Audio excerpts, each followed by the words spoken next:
Assalamualaikum warahmatullahi wabarakatuh. Halo semuanya, kami dari kelompok 1 akan mempresentasikan mata kuliah Statistik Dasar dengan paper 1 yang berjudul Analisis Peramalan Jumlah Penerimaan Mahasiswa Baru dengan menggunakan metode regresi linear sederhana dengan dosen pengampu Ibu Rama Filosofi Magister of Science. Dengan kelompok 1 yang beranggotakan saya Dwi Imam Saputra dengan NPM 2021 406402001 dan Dini Elyawati 2021 406402002. Pada pembahasan 1 adalah latar belakang. Dalam perguruan tinggi Universitas Bina Bangsa, banyak mahasiswa yang daftar menjadi mahasiswa baru di setiap tahunnya, khususnya Prodi Manajemen Fakultas Ekonomi dan Bisnis. Dalam hal ini, analisis data Prodi Manajemen Universitas Bina Bangsa selama 5 tahun dari tahun 2015 sampai dengan 2019 memberikan akurasi setiap tahunnya.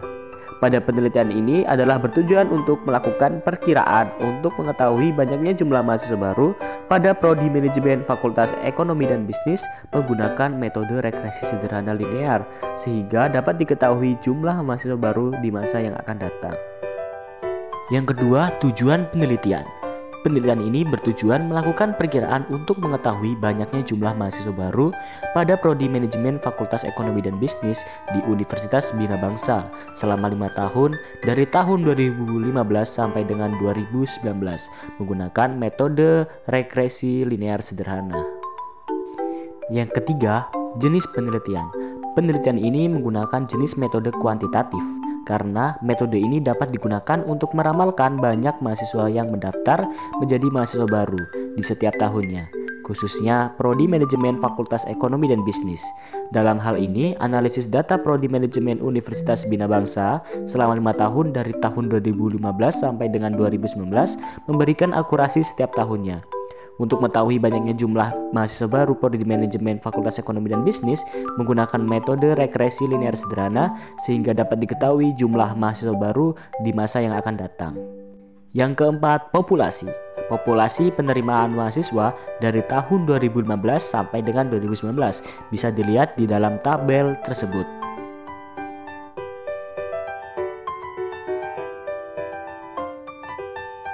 Yang kelima, sampel. Sampel penerimaan mahasiswa pada tahun 2015 bisa dilihat di dalam tabel tersebut.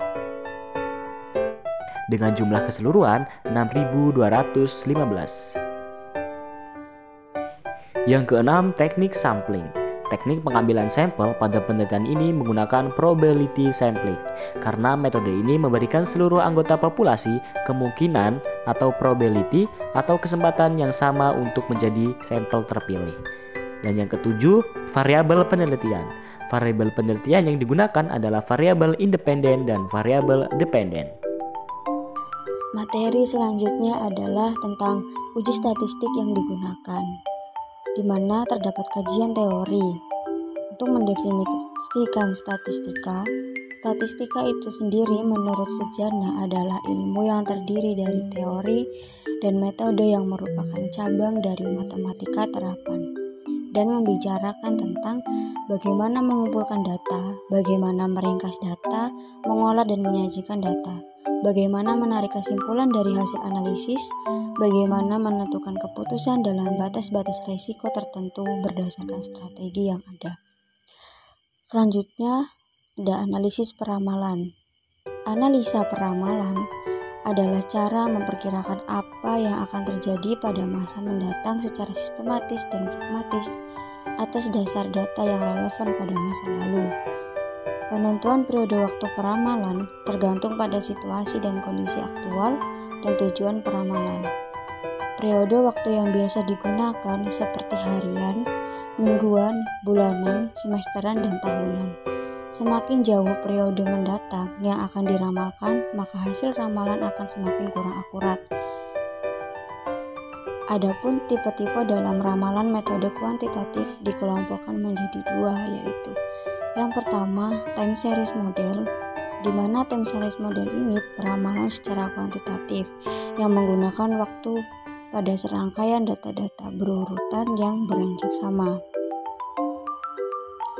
Yang kedua, casual model, Metode yang mempertimbangkan variabel-variabel atau faktor-faktor yang bisa mempengaruhi jumlah yang sedang diramalkan atau hubungan yang menggunakan sebab akibat sebagai asumsi.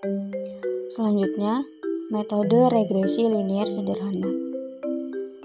Analisis regresi linier sederhana adalah sebuah metode pendekatan untuk pemodelan hubungan antara satu variabel dependen dan satu variabel independen. Dalam regresi, variabel independen menerangkan variabel dependennya. Dalam analisis regresi sederhana, hubungan antar variabel bersifat linier, di mana perubahan pada variabel X akan diikuti oleh perubahan variabel Y secara tetap. Sementara pada hubungan non-linier, perubahan variabel X tidak diikuti variabel Y secara proporsional. Model analisis regresi linier sederhana bisa menggunakan Y sama dengan A plus BX untuk asumsi yang pertama, di mana Y itu untuk menentukan variabel dependen, yang A itu sebagai konstanta dan yang B sebagai koefisien regresi. Komponen pada linear regresi ada 3, yaitu yang A sebagai intercept, yang B sebagai slope, dan X sebagai indeks waktu. Persamaan untuk mendapatkan nilai A dan B adalah bisa menggunakan B sama dengan X sigma XY min sigma X sigma Y per N sigma X kuadrat min sigma X kuadrat. Itu untuk asumsi persamaan kedua, yang A sama dengan sigma Y min B kali sigma Y per N. Persamaan ketiga, langkah-langkah metode yang disusulkan berdasarkan linear regresi sebagai berikut. Yang pertama, pembuatan dataset. Yang kedua, pembentukan model linear regresi. Ada pula langkah pembentukan model sebagai berikut. Yang A, terdapat langkah pertama dengan hitung X2, Y2, XY dan total dari masing-masingnya. Yang B, terdapat langkah 2 di mana hitung A dengan menggunakan persamaan 2 dan B menggunakan persamaan 3. C, terdapat langkah 3 di mana buatlah model persamaan linear regresi sederhana. Untuk langkah yang terakhir, lakukan prediksi atau peramalan terhadap variabel faktor penyebab atau variabel akibat. Yang kesembilan, hasil uji statistik, pengumpulan data jumlah penerimaan. Untuk jumlah penerimaan mahasiswa baru yang terdaftar masuk di program studi manajemen Universitas Bina Bangsa, penulis mengambil data selama kurun waktu 5 tahun. Sebelumnya yang diperoleh sumber data dari bagian Humas Universitas Bina Bangsa, yang dimulai dari tahun 2015 sampai dengan 2019. Untuk tabel 1 bisa dilihat, yaitu jumlah penerimaan mahasiswa baru tahun 2015. Dari tabel 1 maka digunakan 2 variabel yang akan dipakai dalam proses perhitungan dengan metode regresi linear sederhana, yaitu variabel tahun X yang merupakan tahun 2015 hingga tahun 2019 dan variabel Y yaitu jumlah penerimaan mahasiswa yang masuk di program studi manajemen Universitas Bina Bangsa selama tahun 2015 sampai dengan 2019. Sebelum membuat analisis peramalkan, ditampilkan tabel yang terdiri dari 2 variabel yaitu X dan Y, dan variabel ini menjadi tahap awal. Tabel 2, perhitungan jumlah penerimaan mahasiswa 2015 sampai dengan 2019. Untuk yang A, hitung X2, XY, dan total dari masing-masing kolom. Bisa dilihat dalam tabel tersebut. Yang B, hitung nilai A dengan menggunakan persamaan 2 dan nilai B dengan menggunakan persamaan 3. Mencari gradian B.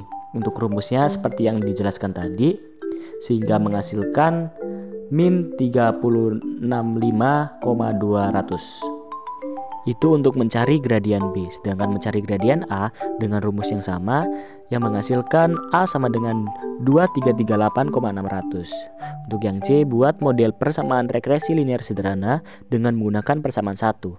Formula utama yaitu Y sama dengan BX plus A sama dengan Y sama dengan 2338,6 dikurangi 365,2X. Untuk analisis error sama dengan nilai prediksi dikurangi nilai sesungguhnya. yang menghasilkan nilai error rata-rata sama dengan 1722 dibagi 5 sama dengan 344,4 atau 3,444%. Melakukan prediksi seperti tabel di atas bisa kita lihat. Pembahasan terakhir adalah kesimpulan. Sebagai bagian akhir dari penelitian ini, maka dapat dibuat suatu kesimpulan, yaitu hasil prediksi jumlah penerimaan mahasiswa baru dari prodi manajemen dengan hasil pengujian tingkat error sebesar 3,44% atau tingkat akurasi 96,556%. Dapat diketahui dengan penelitian ini menjadi kenaikan jumlah penerimaan mahasiswa prodi manajemen di Universitas Bina Bangsa pada tahun yang akan datang. Maka hasil prediksi ini menghasilkan informasi yang sifatnya berguna sebagai acuan untuk memperkirakan seberapa banyak jumlah mahasiswa prodi manajemen di Universitas Bina Bangsa pada tahun berikutnya. Tetapi perlu diingat bahwa jumlah yang diramalkan belum pasti benar. Bisa saja jumlah penerimaan mahasiswa mengalami penurunan yang mungkin disebabkan oleh faktor lain. Terima kasih. Itulah presentasi dari kelompok 1. Kami akhiri. Wassalamualaikum warahmatullahi wabarakatuh.